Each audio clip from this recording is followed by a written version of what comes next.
Okay, it's Thursday afternoon. It's the same day as the end of the last video. Right now, I decided, instead of taking the foot off the gas, we put the pedal to the metal and we keep recording. Mainly, I wanted to show you how and why I get my 10,000 steps in every day. And that's a lie. I don't get my 10,000 steps in every day. Not gonna lie to you. I try to. I'm gonna show you how I try to and how you can definitely do it yourself and how I'm gonna start doing it myself because I just now realized that I'm gonna make that a challenge for myself. 10,000 steps a day for as long as possible. So let's talk about how I do that.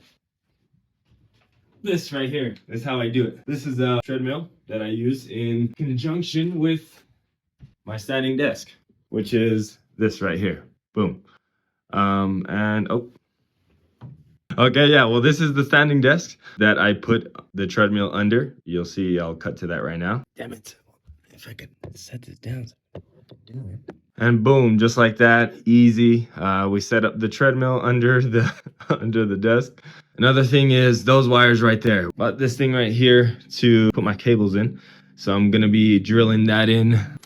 So yeah. Damn it. Oh no, you broke it. I'm just kidding. Oh, you covered. All right, so I figured I might as well talk about this while actually taking some steps, right? So the reason you want to take your 10,000 steps every day is because you probably, well, there's a chance you will die early if you don't, really. It sounds like an exaggeration, but it's kind of true. So when you don't walk all day or when you're sitting all day, because we work from home, obviously we're sitting for 6 to 8 hours every single day. Eventually, our backs start hurting for sure. I know you probably have back pain working from home. One thing that starts happening, the scary thing that starts happening is on top of like obesity and stuff like that, poor blood circulation is what starts to happen. And when that happens, over a long period of time, your organs essentially don't really function very well. So you develop very ugly conditions like heart disease, cancers, even dementia, really ugly, type things. So that's why you want to get your 10,000 steps in every day. So like say your body is a car, right? And every single day you turn your car on and you just let it sit there for 6 to 8 hours. Every single day you just let it idle for some crazy reason. Obviously that sounds pretty stupid. I'm sure when I say it, it sounds stupid in your head, but it's exactly what we do to our bodies. It's what I've been doing to my body for the last couple of years until, I finally decided to buy this treadmill and do something about it. Like I said earlier, I'm still not doing it every single day, and I could be better, and I'm going to be better starting now. It's just about trying, right? It's just about trying to be a better version of yourself, and that's all that matters.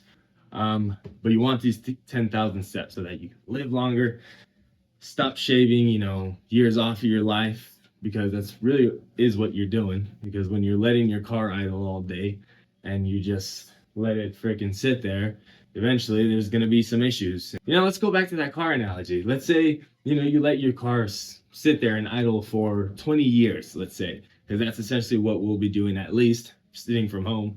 If we plan to work from home for the rest of our lives, at least 20 years, 20, 40 years, right? So let's say your car idles for that long. Eventually it's going to find some kind of issues. I assume it's going to have some kind of fuel consumption, excessive fuel consumption.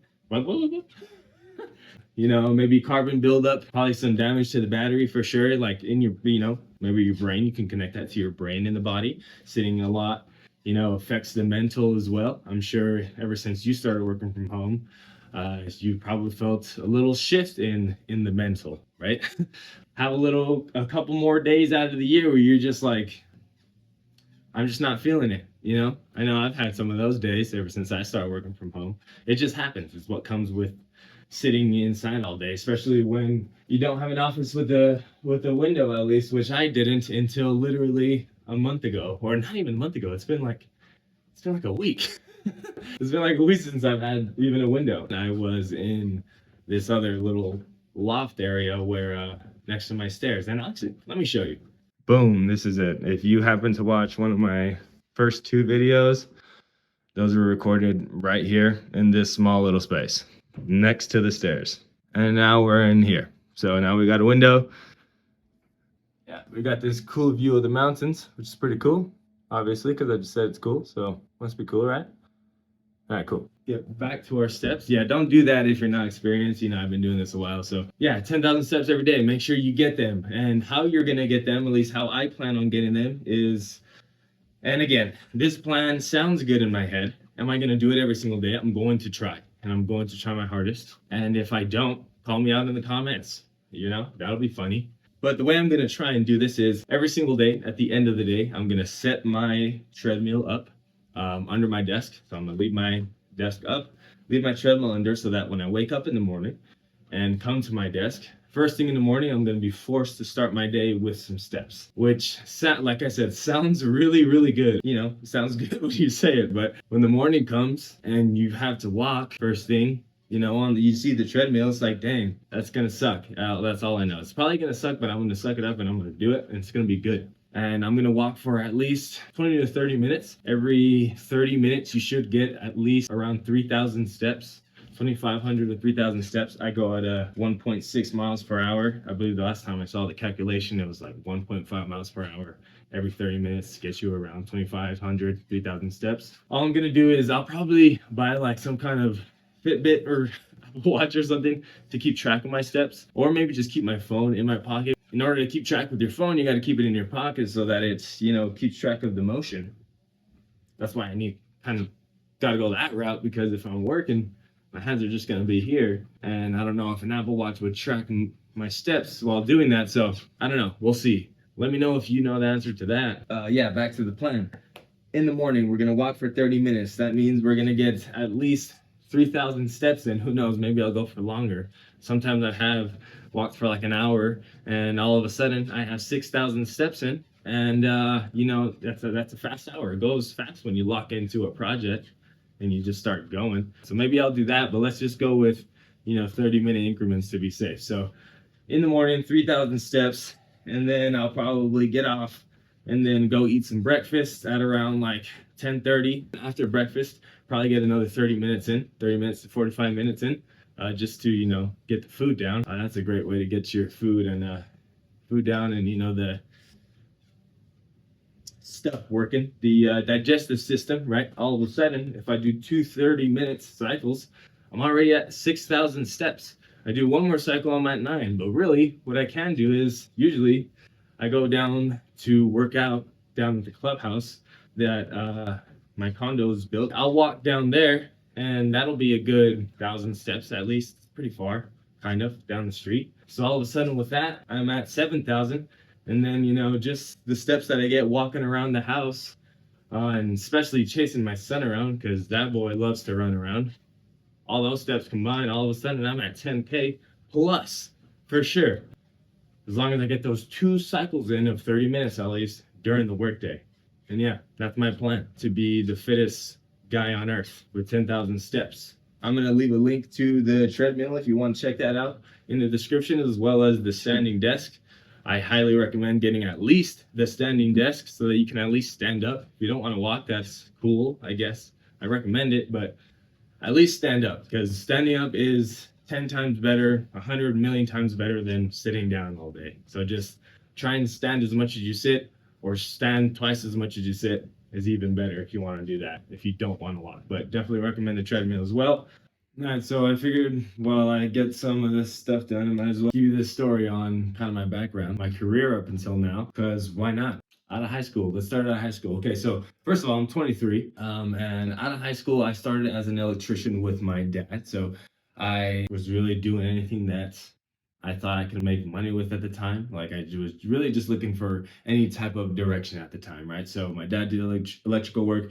My brother did as well, so it made sense to join that. Even went to school for a couple months to be an electrical journeyman, but figured out real quick that that was not what I wanted to do. The funny thing is, me and my dad actually quit at the same exact time. My dad actually, funny story, kind of quit for me. Me and him were at the same job site because we rode everywhere together. We did the same job. One day, the boss came in and trying to, be a boss man and try to talk crazy to my dad. So he said, you know what? F you. Me and my son are out of here.